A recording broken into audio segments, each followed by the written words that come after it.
Hello, all you beautiful light-filled souls. My name is Daniel Levitt, and you're listening to Sozo Talk Radio.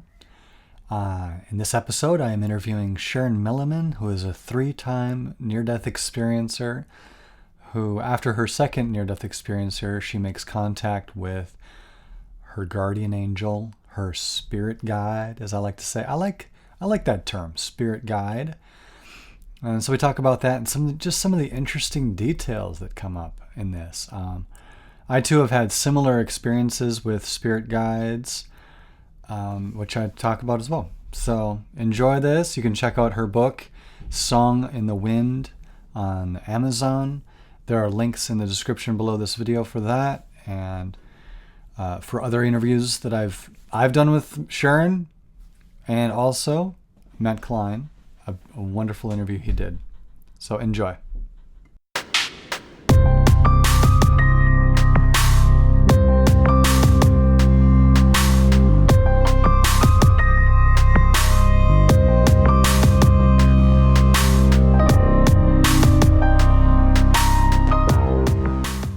Hello, Sharon. Hi, thank you for having me. I was so excited because I had interviewed Sharon over a year ago, for sure. Yeah. Probably a year and a half. And then, interestingly, I interviewed Trisha Barker, near-death experiencer, and then come to find out, just after interviewing her, I see both you and Trisha on Dr. Oz show. Yeah. I was like, yeah, what? That was very fun. It was a lot of fun. Yeah. And I know with those kind of shows, of course, they don't give you the proper airtime and to really delve into anything real deep. That's true. They give you about 8 minutes. Yeah, 8 minutes. I mean, and not even all of that is for you. Yeah, and I hope it did do something to tune people into your story. I mean, they can find out other resources. I was just watching today, again, your interview with Matt Cline. What an amazing job he did. Yeah, he's an excellent filmmaker. He really is. He's very good. Yeah, he put together an amazing thing, and he brought in you brought in so many fine, amazing points. I would really encourage people to check that out. I'm going to have links in the description below for that interview. Yes, I am actually referring people to some other channel on YouTube besides mine because it was that amazing. I interviewed you right after reading your book. I'm forgetting the title of it right now. Remind me the name. A Song in the Wind, a near-death experience. Yeah, A Song in the Wind. Mm-hmm. And you have other books as well. Why don't you tell us about those real quick? My newest book it's really for children, but actually adults love it too because it's so, it's just beautifully done. And the artwork, a dear friend of mine did the artwork and she's amazing. So she just brought the story to life. And it's based off of my second near-death experience. And it's geared for children of all ages who may be dealing with the death of a loved one or serious illness themselves or even death themselves. And also to let people know, to let anybody who's going through these things know that God is with them always and that heaven is a beautiful place and death is not to be feared. Yeah. And then I have a poetry book called The Whispers in the Wind, a poetic journey of the soul. And it's only on Kindle at the present moment, but I have a lady who wants to illustrate that book to bring the poetry to life so that it can be republished and put out in print. So what you get right now is just the poetry and no pictures, but eventually it'll be redone and there will be pictures to bring it up to life. But a lot of the poetry is also that's in the Whispers book is also in the Song of the Wind. So the Whispers book was actually the first book where I had just got all of this. It was almost like divine,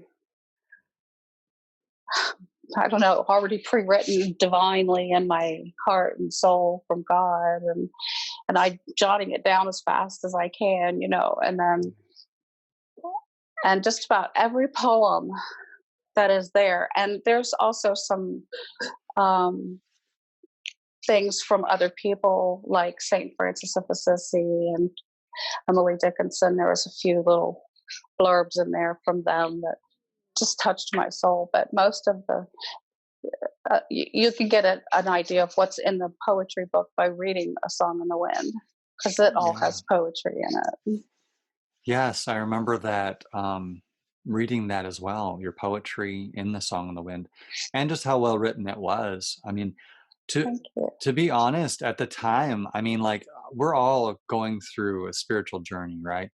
And Mhm. we're comfortable at different layers, like a lot of people, you know, might not be comfortable with certain things that are true, that are, so it's like, okay, and so these things are generally hidden from the public.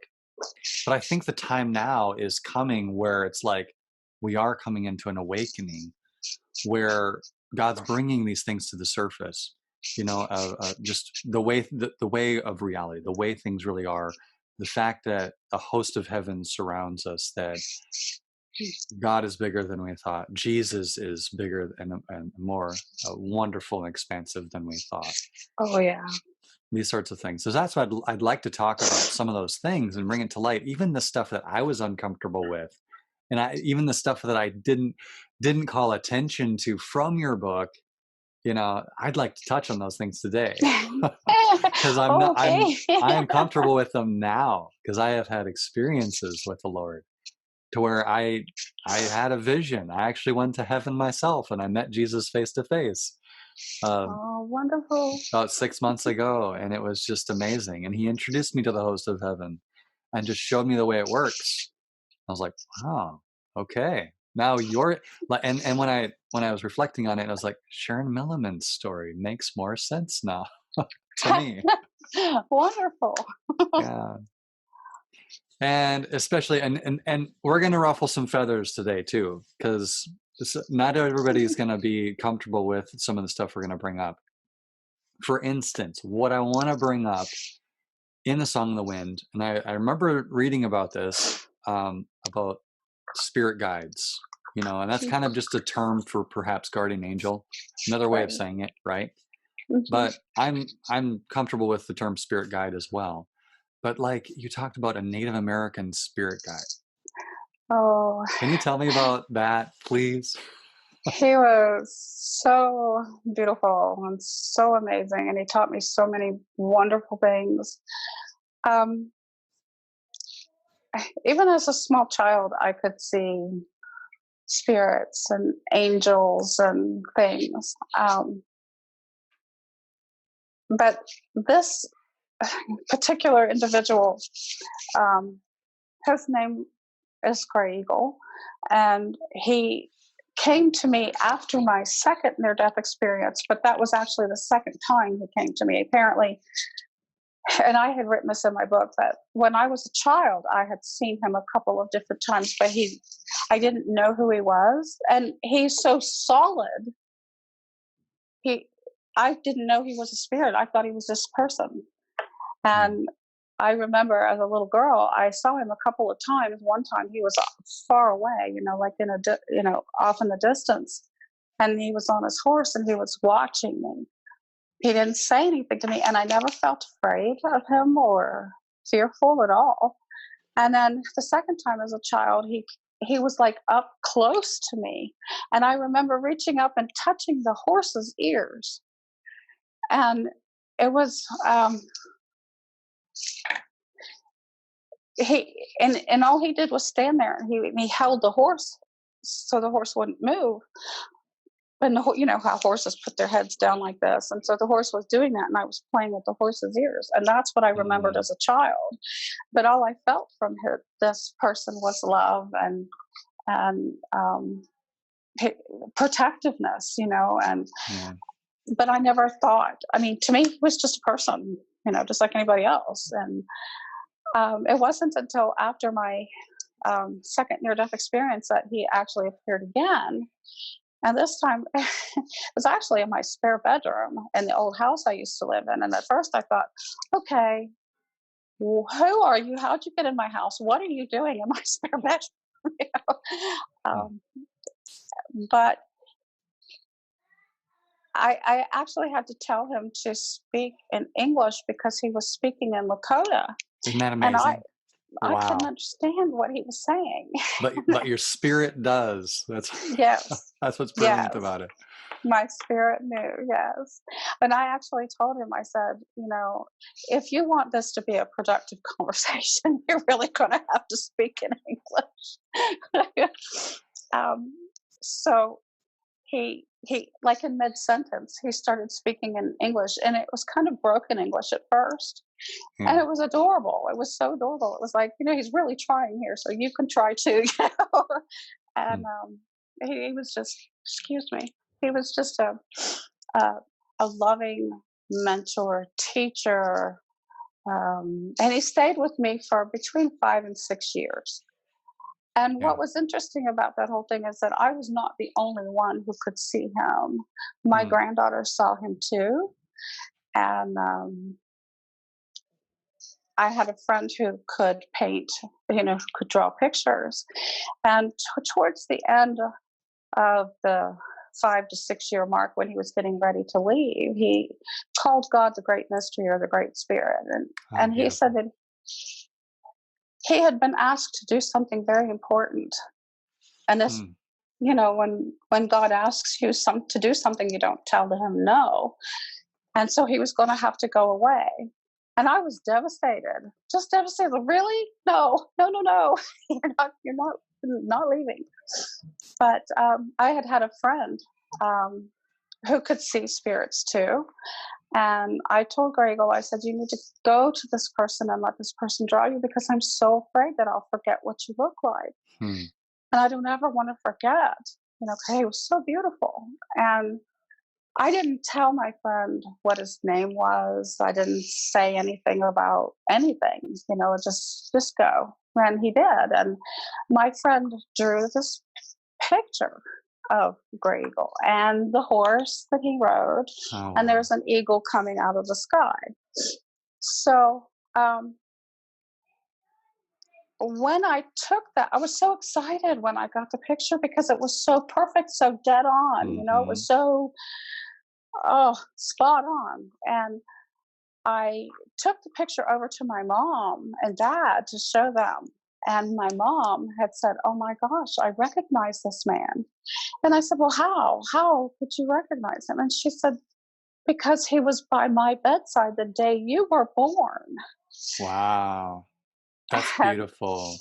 I was stunned when she said that. But what's interesting is that he actually did live. He was really, he died in 1935, the year that my mother was born. She was born in 1935. And so it was just amazing, just absolutely amazing. Wow. Well, guess what?